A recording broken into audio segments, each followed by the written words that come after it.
Who sent you those flowers? Zuko Ikedea asked, his voice like ice cracking over deep water as he stood behind my desk, staring at the bouquet I'd orchestrated. The card read simply, "To brighten your day, Drew." And I realized that after 2 years of calculated perfection, of making myself irreplaceable to Soul's most dangerous restaurateur, my plan was finally working. The way his knuckles went white against the edge of my desk told me this man, who commanded crime syndicates with a smile, was about to shatter over flowers I'd asked another man to send. And there you have it.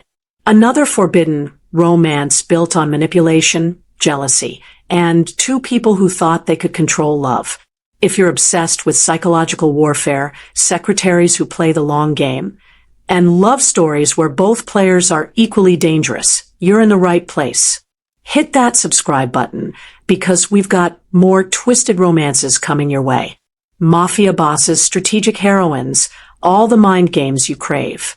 Smash that like button and drop a comment telling me what you're doing right now and what city you're in. Are you listening at work, plotting your own office romance, late night when you should be sleeping? Where in the world are you? I love knowing where my romance lovers are tuning in from. Rebecca Akin was counting the seconds when she felt his presence behind her. The flowers were extravagant. 24 red roses mixed with white lilies, arranged with expensive precision. They'd arrived 30 minutes ago, delivered by a nervous courier who'd nearly dropped them twice before making her sign. The card tucked between the blooms was perfect bait, casual, friendly, just ambiguous enough to spark imagination. She'd been staring at them with calculated satisfaction when the air in the room changed. Becca reached out to adjust one of the roses, her fingers steady despite her racing pulse. The crisp white of her blouse caught the afternoon light, filtering through the executive suite's floor-to-ceiling windows. Beyond the glass, the city sprawled, indifferent to the chess match about to explode in this office. She felt lighter than she had in 3 weeks. Ever since that night when his fingers had lingered on hers. Ever since she'd seen the crack. That's when his office door opened. Becca looked up, schooling her expression into innocent surprise, and watched him approach. Zuko Ikedea stood framed in his doorway, utterly motionless. He wore one of his signature suits, midnight blue today, cut with ruthless precision. His dark hair was styled with the effortless perfection of a man who controlled every detail of his world. At 33, he had the kind of face that belonged in boardrooms and backrooms alike.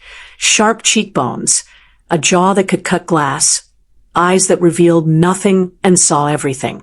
Right now, those eyes were locked on the flowers. Not on her, on the flowers. "Mr. Ikedea," she said, her voice steady, professional. "Did you need something?" He didn't answer.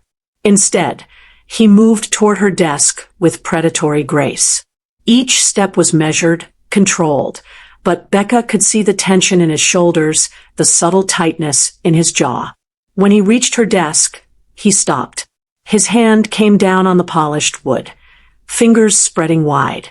The question came out soft, deadly. "Who sent you those flowers?"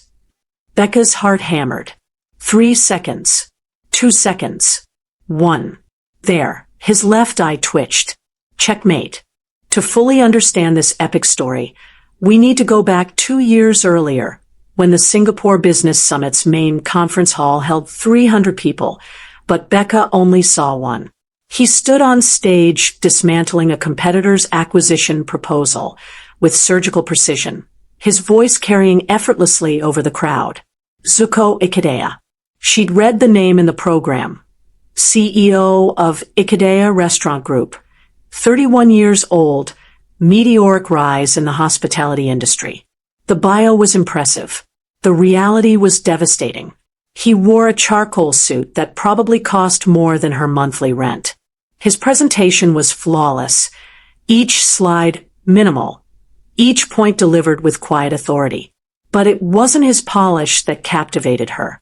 It was the moment he made a dry observation about market volatility and allowed himself the ghost of a smile when the audience laughed.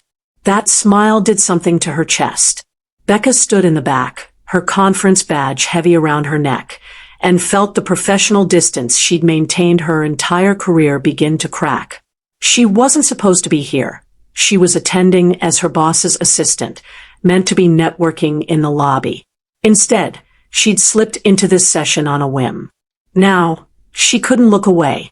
When he finished, the applause was thunderous. Becca watched him bow his head slightly in acknowledgement, watched him gather his notes with meticulous care, watched him disappear through the side door like smoke. She went back to her hotel room that night and couldn't sleep. At 2 a.m., she opened her laptop and typed his name into the search bar. The results were extensive. Business profiles, society pages, photos from charity galas and restaurant openings. And then, buried deeper, the rumors, connections to souls underground, restaurants that stayed open late for private parties, associates with criminal records who somehow avoided prosecution. She should have been horrified, should have closed the laptop and forgotten him. Instead, she kept reading. By dawn, she'd made 3 decisions. First, she was quitting her current job. Second, she was moving to Seoul. Third, she was going to work for SchemesAndSecrets, no matter what it took. She told herself it was ambition, a calculated career move. But when she closed her eyes, all she could see was that ghost of a smile and the way his hands had moved across the podium, controlled, elegant, dangerous. She was already obsessed. Becca's first application was rejected in 48 hours. She targeted a server position at Ikedaya's flagship restaurant in Gangnam, deliberately aiming low to get her foot in the door. The automated response thanked her for her interest and wished her well in her future endeavors. She applied again. Different restaurant, same result. By the 3rd rejection, she realized she was approaching this wrong. SchemesAndSecrets didn't need another server. He needed someone who could anticipate problems before they existed, who could operate in the shadows of his empire with discretion and precision. He needed an executive assistant. Becca spent 2 months rebuilding herself. She enrolled in an intensive Korean language course, studying until her eyes burned. She obtained certifications in international business protocol and executive management.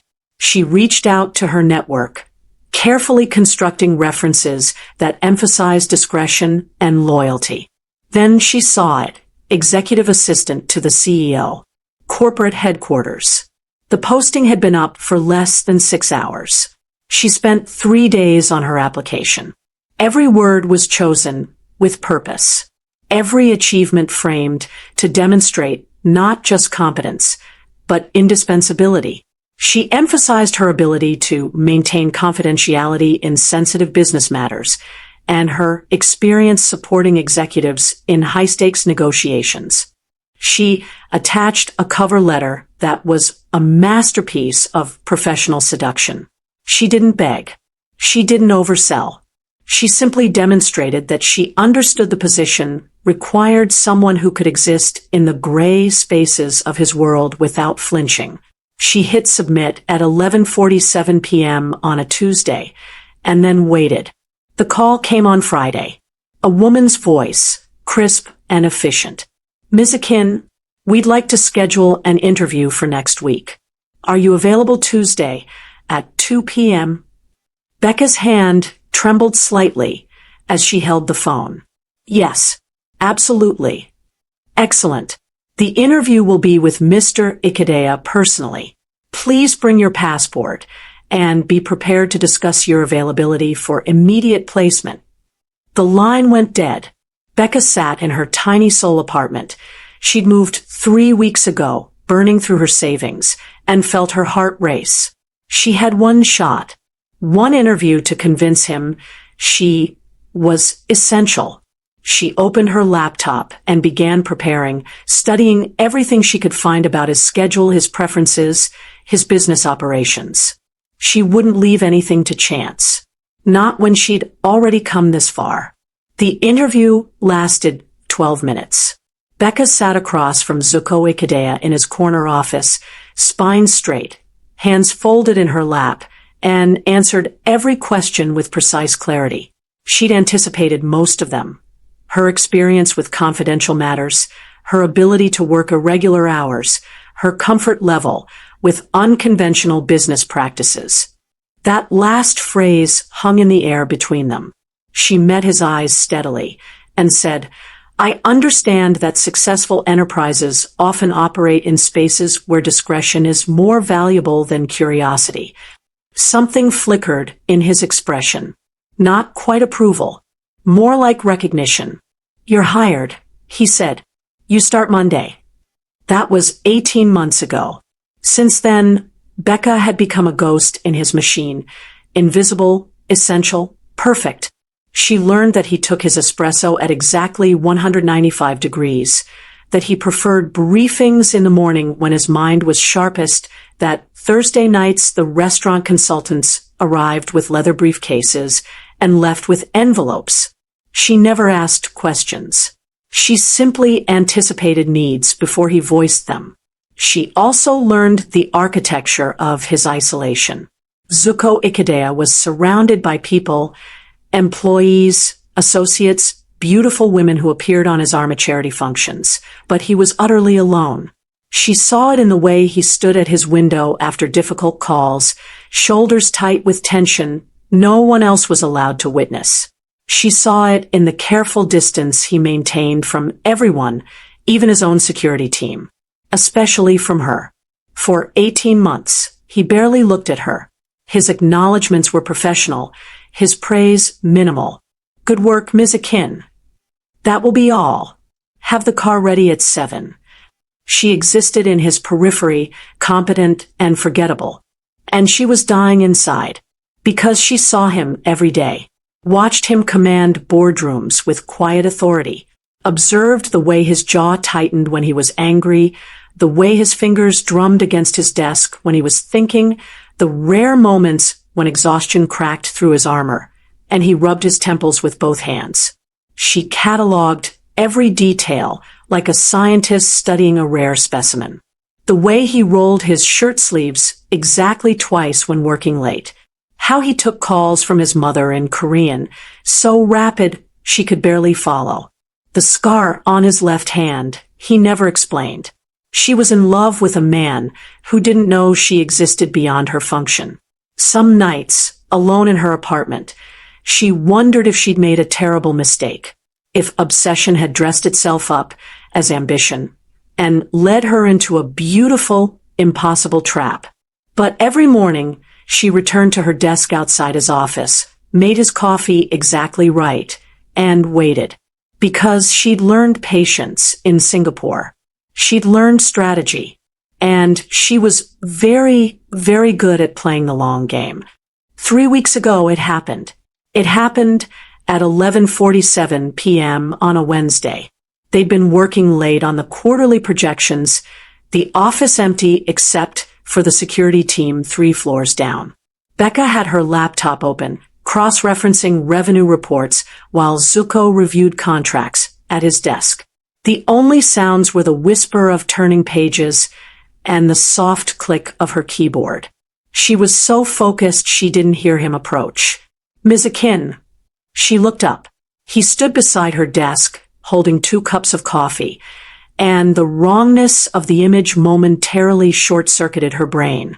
Zuko Ikedea didn't bring anyone coffee. People brought him coffee. Specifically, she brought him coffee. She stopped, unsure what to say. "You've been working for 6 hours without a break." He set 1 cup on her desk, and she noticed the careful distance he maintained, the way he didn't quite meet her eyes. "This helps me focus. Thought it might help you too." "Thank you." Her voice came out steadier than she felt. He nodded and turned to go, then stopped, turned back. "The Singapore analysis you compiled yesterday. It was exceptional. I used it in the board meeting." Becca blinked. In 18 months, he'd never elaborated on praise. Never explained how he'd used her work. I'm glad it was useful. It was more than useful. Something in his tone made her look up. You understand how I think. How I approach problems. Most people can't do that. Their eyes met. Held. I pay attention, she said quietly. I know. The words were almost inaudible. I've noticed. He reached for his coffee cup on her desk. When had he set it down? And that's when it happened. Their fingers brushed. Just a whisper of contact, skin against skin, barely there. But he didn't pull away. For half a second, maybe less, his hand stayed exactly where it was.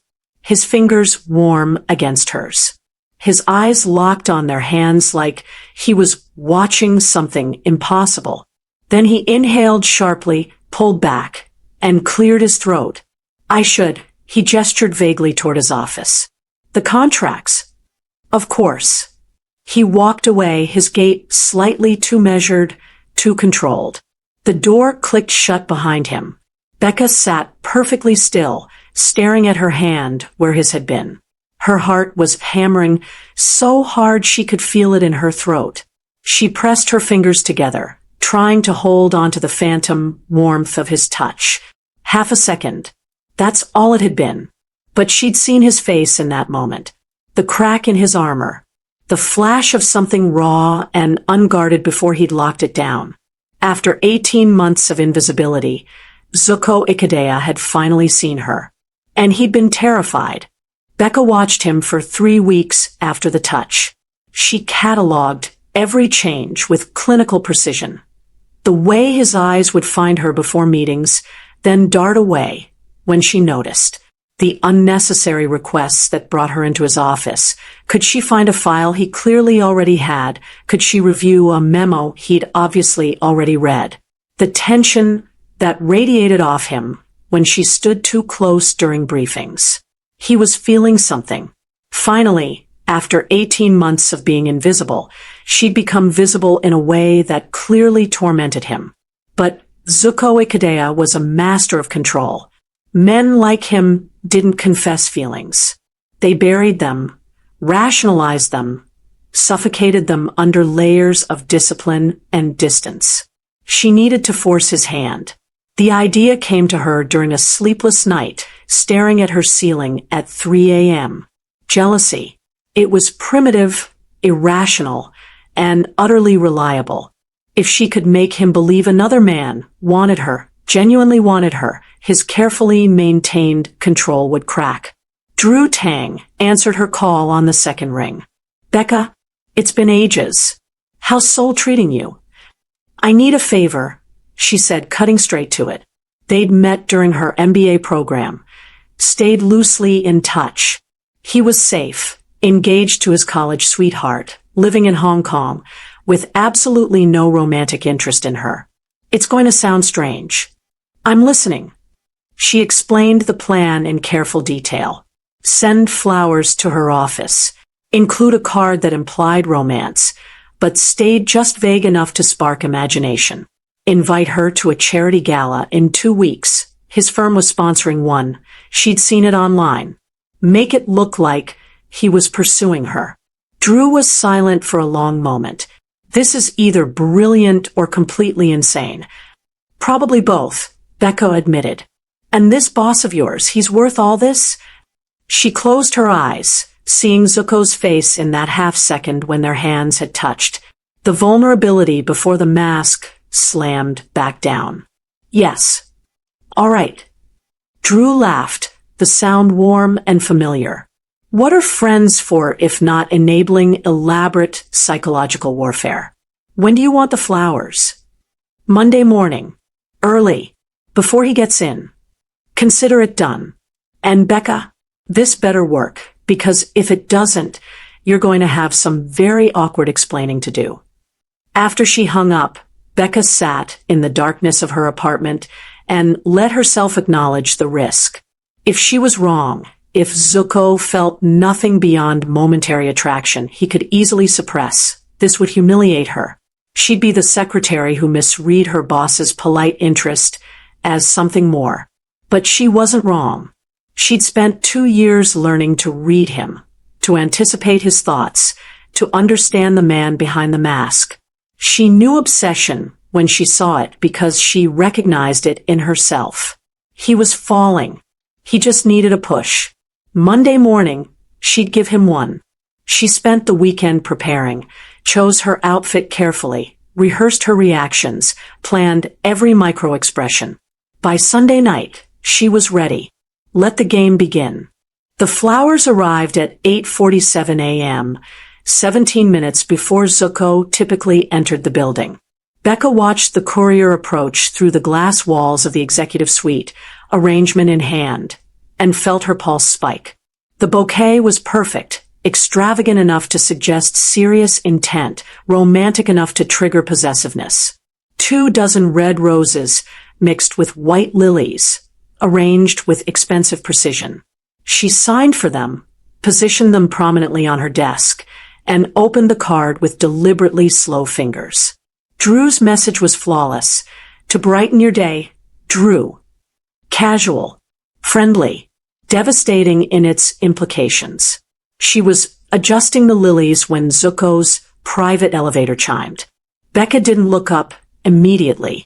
Instead, she let him see her smiling at the flowers, let him absorb the image of her touching the petals with gentle fingers, let him wonder. Only then did she glance toward his office door. The expression on his face made her breath catch. She'd expected anger. Maybe jealousy, certainly. What she hadn't expected was the way the color drained from his features, the way his briefcase handle creaked under his suddenly white-knuckled grip. "Good morning, Mr. Ikedaya," she said, voice perfectly professional. He didn't respond, just stared at the flowers like they were a threat. Then came the question, soft and deadly. "Who sent you those flowers?" She'd rehearsed this moment, but nothing had prepared her for the intensity of his gaze when she answered. "A friend. Drew Tang. We met during my MBA program."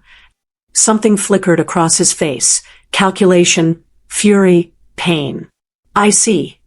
He walked into his office and closed the door. For 3 hours, silence. No morning briefing. No requests for coffee.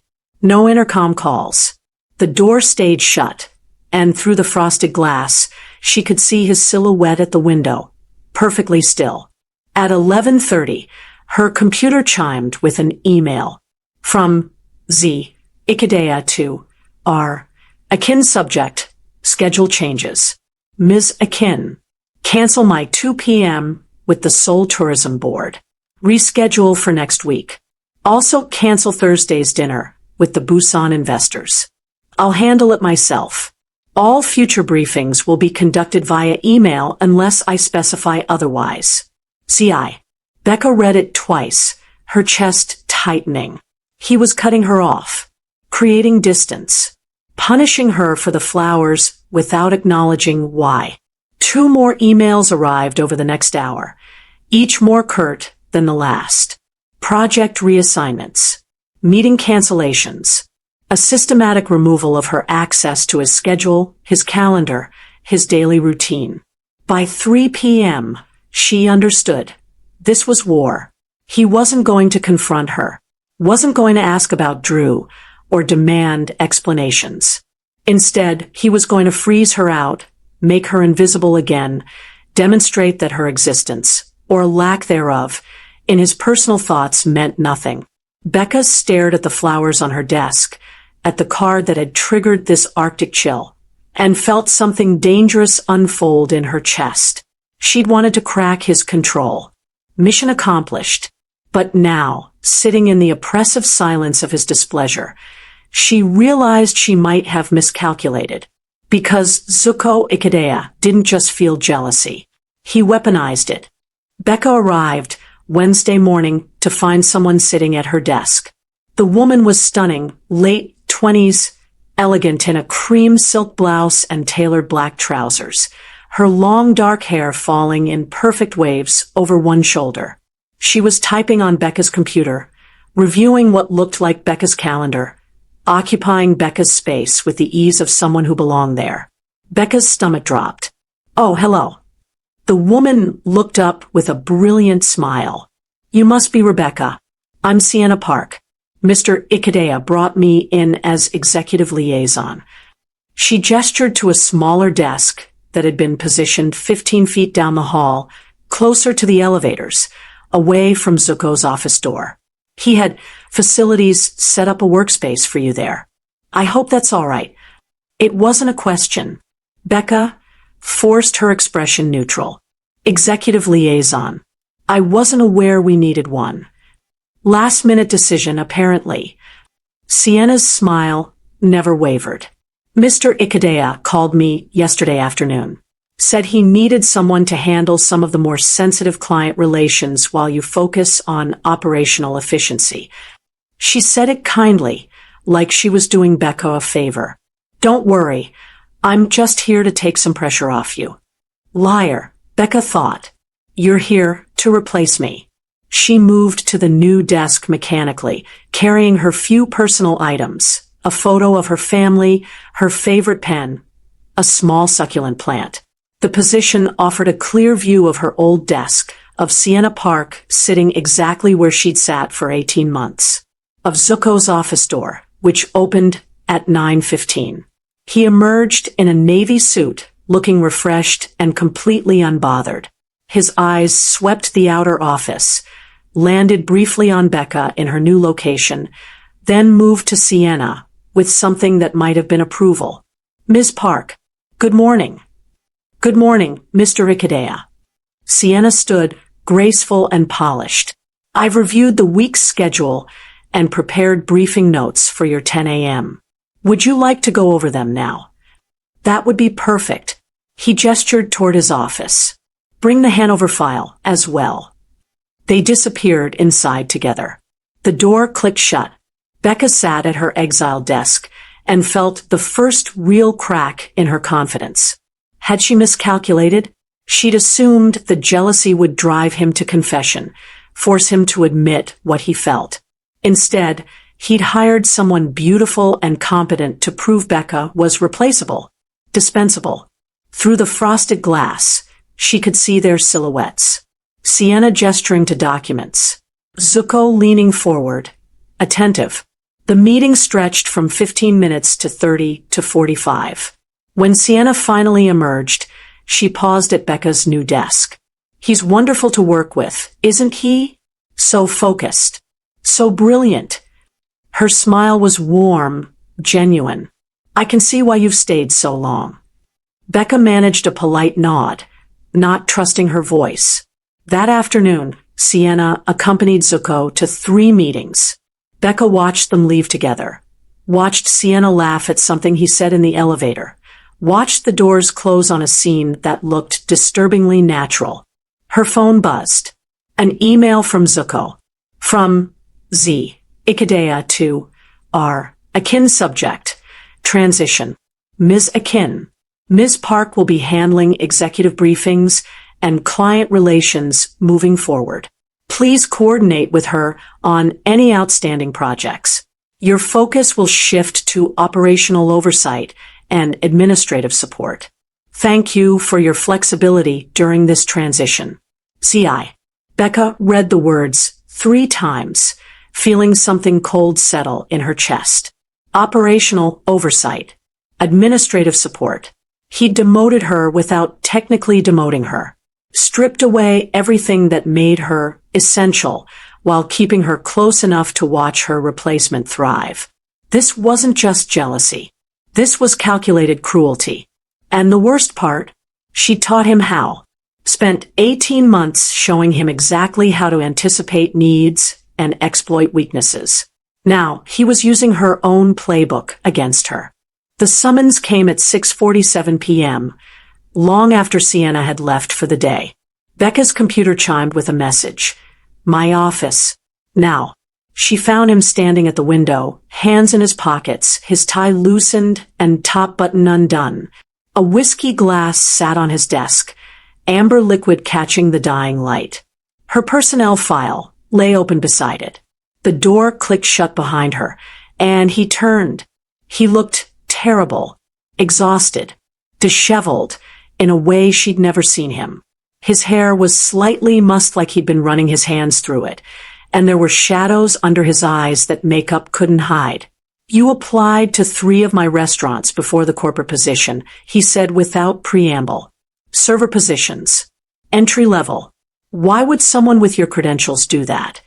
Becca's heart stopped. "I wanted to work for your company.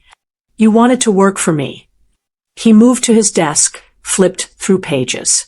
"You turned down 2 offers, one from Samsung, one from a consulting firm, both paying 30% more than what I offered. You delayed your start date twice to accommodate my schedule specifically." He looked up, his eyes burning. "You engineered this, Ms. Akin. Tell me why." She could lie. Should lie. But standing there watching him unravel, she realized the game had gone too far. One of them had to stop playing. "Because I saw you in Singapore," she said quietly. His expression froze. 2.5 years ago. The business summit.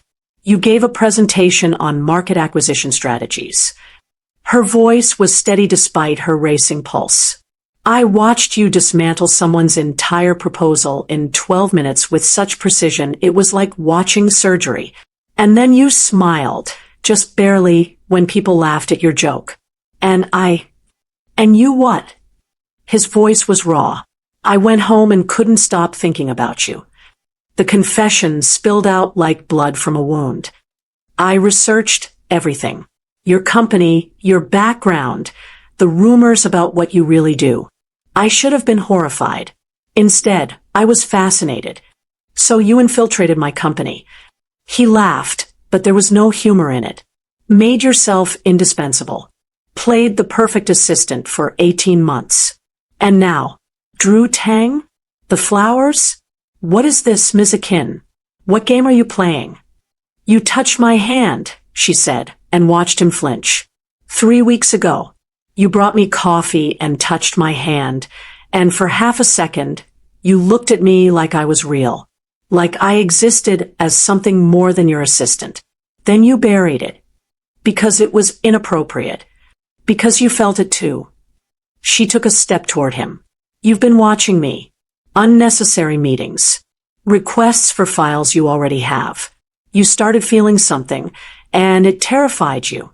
So you decided to torture me with another man's flowers? I decided to force your hand." Her voice cracked. "Because men like you don't confess feelings. You bury them. Control them. And I've been in love with you for 2 years, watching you not see me, and I couldn't." She stopped breathing hard. "I couldn't watch you feel something and kill it before it had a chance to live." The silence was deafening. Zuko stared at her like she detonated a bomb in his office. His hands trembled slightly as he gripped the edge of his desk. "Drew," he asked, his voice barely audible. "A friend from business school. Engaged to someone else. The flowers were fake. The gala invitation was a favor. I asked him to make it look romantic because I needed you to react. I needed you to feel something you couldn't control. You manipulated me." "Yes." She lifted her chin. "And you hired Sienna to punish me for it." The words hung between them like shattered glass, sharp and irreparable. Zuko moved then, closing the distance until he was inches away, backing her against the floor-to-ceiling window. He didn't touch her, but his presence caged her in, overwhelming and inescapable. She could smell his cologne, see the pulse hammering in his throat, feel the heat radiating off him. "You want to know about manipulation, Ms. Akin?" His voice was deadly soft. "Let me tell you about manipulation." He pulled away, returned to his desk, and yanked open a drawer with enough force to make her jump. A folder emerged, thick, meticulously organized, devastating in its implications. He threw it on the desk, between them. "Open it." Becca's hands shook as she picked it up. Inside were printed emails, surveillance reports, a timeline marked in red ink. Her stomach turned as she recognized the documents. Her restaurant applications, screenshots of her LinkedIn profile, security footage of her entering his buildings. Dates going back 2 years.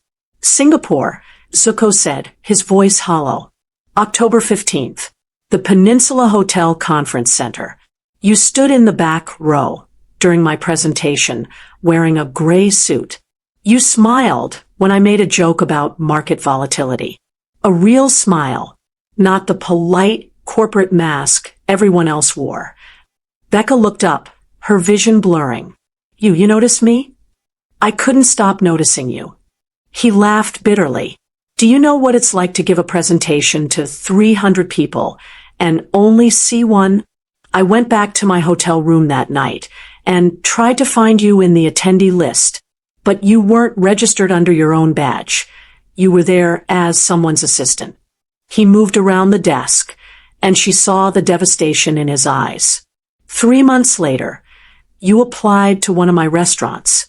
My head of security flagged it, said a woman with an MBA had applied for a server position, that she'd been photographed outside 2 other locations. Potential corporate espionage. Potential threat. He stopped in front of her. I ran a full background check. Found out you'd quit your job.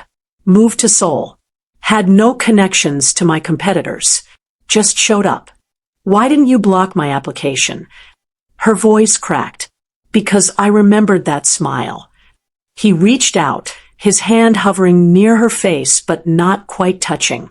Because I'd spent 3 months thinking about the woman who actually listened during my presentation. Who looked at me like I was saying something that mattered. And I wanted to know if you were real or if I'd imagined the whole thing. Becca's tears spilled over.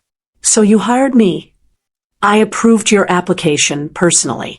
Overruled HR when they said you were overqualified.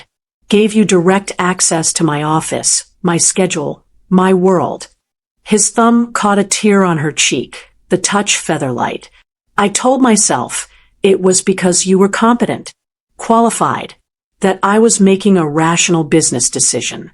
But I watched you every day for 18 months. The confession tore out of him. I noticed everything. How you take your coffee with 2 sugars. How you bite your lip when you're concentrating. The way you hum under your breath when you think no one's listening. I made up excuses to call you into my office just to have you near me. I kept you late on projects that didn't need your input because I couldn't stand the thought of you leaving. He stepped back abruptly, running both hands through his hair. That night 3 weeks ago, I didn't bring you coffee because you needed a break. I brought it because I'd been watching you work for 6 hours and couldn't take it anymore. I needed an excuse to stand next to you, to talk to you about something that wasn't business. His voice dropped to a whisper, and when I touched your hand, when I felt your skin against mine, I realized I was in love with someone I'd been lying to for 18 months. Zuko. The flowers arrived Monday morning, and I wanted to destroy them. I wanted to find this Drew Tang and make him understand what happens to people who touch what's mine. He laughed harshly. Except you weren't mine. You were my employee. Someone I'd hired under false pretenses. Someone I'd been watching like a stalker. Someone who deserved better than a boss who couldn't control his own feelings. So you hired Sienna. So I hired Sienna, he confirmed. A test. A punishment. A way to prove to myself that you were just an assistant. That I could replace you. That what I felt wasn't real. He met her eyes, and the raw vulnerability there stole her breath. But watching her sit at your desk made me physically ill. Every time she brought me coffee, it was wrong. Every briefing felt like a betrayal. And when she left today, all I could think was that I destroyed the one real thing in my life because I was too much of a coward to admit I wanted it. The silence stretched, broken only by their ragged breathing. We've both been playing games, Becca whispered. For 2 years. He moved closer again, his hand coming up to cup her face, properly this time. You manipulated your way into my company. I manipulated you into staying close. You made me jealous with fake flowers. I hired someone to replace you to make you feel what I felt. We're both liars. Both manipulators. Both terrified of being vulnerable. Where does that leave us? His forehead dropped to hers, his breath warm against her lips. I don't know, but I know I'm tired of pretending. Tired of control. Tired of watching you from a distance, and telling myself it's enough. His voice broke. I wanted it to be me, Becca. I wanted to be the one sending you flowers, taking you to galas, making you smile like that, making you feel loved instead of making you fight for scraps of my attention. You already were, she breathed. You always were. Every coffee, every late night, every moment you trusted me with the truth of what you do. It was always you. Zuko kissed her like a man drowning. His mouth found hers with desperate precision, one hand tangled in her hair, the other pressed against the small of her back, pulling her flush against him. Becca gasped into the kiss, her hands gripping his shirt like an anchor, and felt 2 years of careful distance incinerate in seconds. He tasted like whiskey and surrender. When they finally broke apart, both breathing hard, he rested his forehead against hers again. His hands were shaking. This is insane, he whispered. We're insane. Probably. Becca's fingers traced his jaw, learning the terrain she'd memorized from a distance. We built this on lies and manipulation and obsession. Terrible foundation for a relationship. The worst. We're both control addicts who can't communicate like normal people. Absolutely. She pulled back enough to meet his eyes. So what do? Zuko was quiet for a long moment, his thumb tracing circles on her hip. When he spoke, his voice was raw with honesty. We start over. No more games. No more tests. No more pretending we don't feel what we feel. Just like that. Just like that. He brushed her hair back from her face with infinite gentleness. I'm terrified, Becca. I've spent my entire adult life controlling everything. My business, my reputation, my emotions. And you make me feel completely out of control. Like I'm standing on the edge of something that could destroy me. I know. She pressed her palm against his chest, feeling his heartbeat thunder beneath her hand. I've been terrified for 2 years. Terrified you'd never notice me. Terrified you'd fire me if you knew the truth. Terrified that I'd fallen in love with someone I could never actually have. You have me. His arms tightened around her. You've had me since Singapore. I just didn't know how to admit it. They stood there in the dying light of his office, wrapped around each other. And Becca felt something shift. Not the explosive passion of a moment ago, but something quieter, deeper. The tentative recognition that they were both standing at the same precipice, both choosing to jump. Sienna, she asked quietly, gets a generous severance package and a glowing recommendation tomorrow morning. He pulled back to look at her, seriously. I'll tell her the truth, that I hired her for the wrong reasons, and it's not fair to her. She deserves an employer who actually needs her skills. And my desk. A ghost of a smile touched his lips. Back where it belongs. Right outside my door. Where I can see you every day, and not have to pretend it doesn't matter. The smile faded. But Becca, we have to do this right. Office relationships in my world, with what I actually do, it's complicated. Dangerous. I know what you do, she said firmly. I've always known. And I'm not going anywhere. People will talk. They'll say you slept your way into this position. Let them talk. She lifted her chin. I earned this position. Twice. Once when I engineered getting hired. And again every single day for 18 months when I was the best assistant you've ever had. He laughed. A real laugh. The sound rusty but genuine. You're not wrong. HR is going to have a field day with the paperwork. We'll figure it out. Becca reached up and straightened his tie, the the gesture intimate and familiar. No more games, remember? We'll be honest. Set boundaries. Navigate this like adults. Adults who've been psychologically manipulating each other for years. Reformed manipulators, she corrected with a small smile. Trying to be better. Zuko caught her hand, pressed a kiss to her palm. I'm going to mess this up. I've never done this before, the honest relationship thing. I'll probably revert to control mode. Test you without meaning to. Push you away when I get scared. And I'll probably overthink everything. Strategize when I should just feel. Try to anticipate your needs instead of asking what you want. She laced their fingers together. We're both disasters. But maybe disasters work better in pairs. Maybe. He tugged her closer until there was no space between them. One rule, though. Non-negotiable. What's that? No more fake flowers from other men. If anyone's sending you flowers from now on, it's me. Real flowers. Real intentions. Real everything. Becca's smile was radiant. Deal.